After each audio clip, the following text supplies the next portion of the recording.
عمران خان سایفر کیس کې پرون سماعت شو دا غي څه فیصله راغلی دا به هم په دی ویډیو کې ډیسکس کوو خو بل نواز شریف اخرنه امید چې کومو هغه هم ختم شوی دی د نواز شریف نه اهلی برقرار پاتې شوی دی داغه چې کم پاکستان ته دراتلو خوب هغه هم نیمګړی پاتې شوی دی پاکستان تحریک انصاف ته د جلسو اجازه هم ملاوېدو ولده سپریم کورټ یو ډیر غټ حکم دی حواله سره جاری کړی دی بیا عمران خان چې پرون کم د جیل نه یو اهم پیغام د پاکستان عوام د لپاره شریک کړی و به هم په دی ویډیو کې پاغي باندې به هم لګي ډېری خبرې کوو نو ویډیو خپل هم مکمل وګورئ او مخکې ملګرو سره ضرور شریک کړئ ټول نو به په نواز شریف باندې خبرو کو نواز شریف څنګه چې د نواز شریف څنګه اخرنه امید ختم شوه دی او نواز شریف نه اهلی څنګه برقرار پاتې شوی دی جی سپریم کورټ ریویو او ججمنټ کیس باندې ریویو او ججمنټ درخواست باندې خپل فیصله او رول ده کم درخواست د نواز شریف او د جهانگیر ترین نه اهلی ختمولو د لپاره جمع شوی جی په دغه درخواست سپریم کورټ خپل فیصله وروره او د نواز شریف او جهانگیر ترین نه اهلی برقرار پاتې شوی ده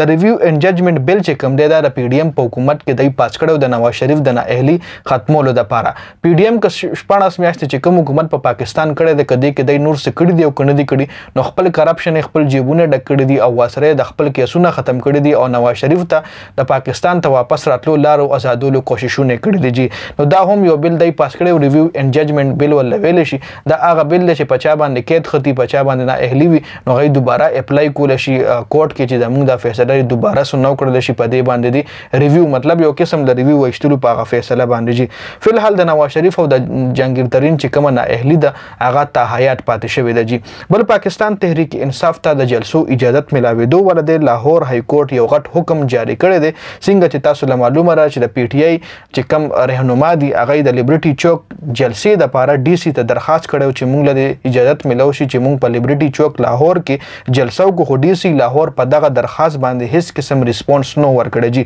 نو هغه نه پس د پی ټی آی چې څومره رهنما دی هغه درخواست په لاهور های کورټ کې جمع کړو چې په دغه درخواست لاهور های کورټ کې پرون فیصله هم شوې ده او ډي سي لاهور ته حکم جاری کړی دی چې په دغه درخواست زر تر زره فیصله وکړي جی کی اجازه ورکې نو هم ورکه او کچري اجازه نه ورکې نو بیا ریزن او خیا چې په سو وجه باندې ته پی ټی آی ته جلسې کولو اجازه نه ورکې او ک ډي سي په دغه درخواست باندې فیصله ونکړه نو بیا به ډي سي لاهور های کورټ ته حاضرېږي جی بل نگران وزیر اعظم کاکړ صاحب چې کوم دی هغه هم دا خبره کړې ده چې پاکستان تحریک انصاف ته ډېر زر د جلسو اجازه ملاويږي کله به ملاويږي څنګه ملاويږي دا براتلونکو ټایم کې پته لګي اجازه څوک نه ورکي پوره ډیټیل به بیا راتلونکو ټایم کې پته ولګي جی اوس پراشو سایفر کیس باندې به خبرو کو په کوم کیس کې چې عمران خان په جیل کې گیر دی جی سایفر کیس کې د عمران خان ضمانت په درخواست پرون سماعت شوه دی د عمران خان وکیل په عدالت کې ډېر زبردست دلایل پیش کړي جی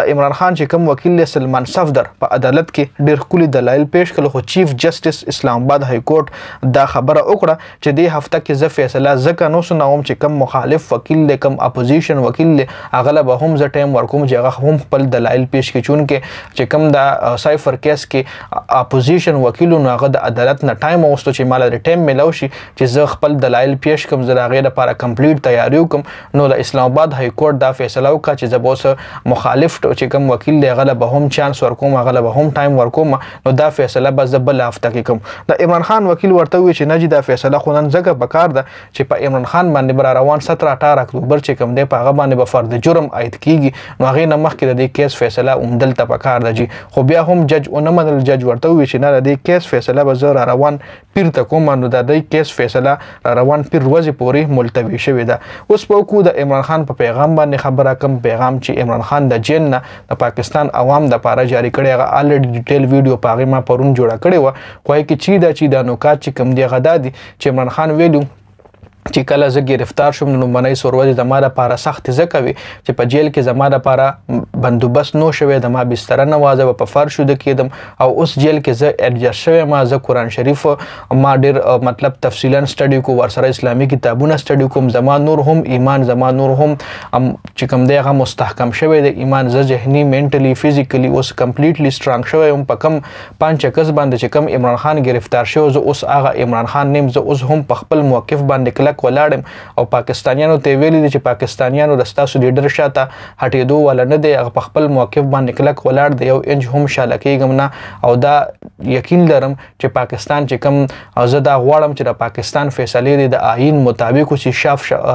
صاف او شفاف الیکشن دی وشي. دا د عمران خان څخه خبرې وي. پرون په ما کمپلیټ ویډیو الریډي تاسو را ډسکس کړی و او دا هم ویلي عوامو ته هم دا پیغام ورکړی دی چې تاسو هیڅ قسم ټینشن فکر مه کوئ او زه دلته ایډجسټ شوی یم، خفه صرف په دې یم چې کوم د پی ټي آی خواتین ګرفتار دي صرف په هغې خفه یم چې هغوی د زر تر زره رها کړلی شي او چې کله هم الیکشن نو په لکونو کروڑونو کې به د پی ټي آی چې کوم سپورټران دي هغه روزي او دغه لندن پلان چې کوم دی دی له به یو غټ شکست ورکوي. جي دا د هغه پیغام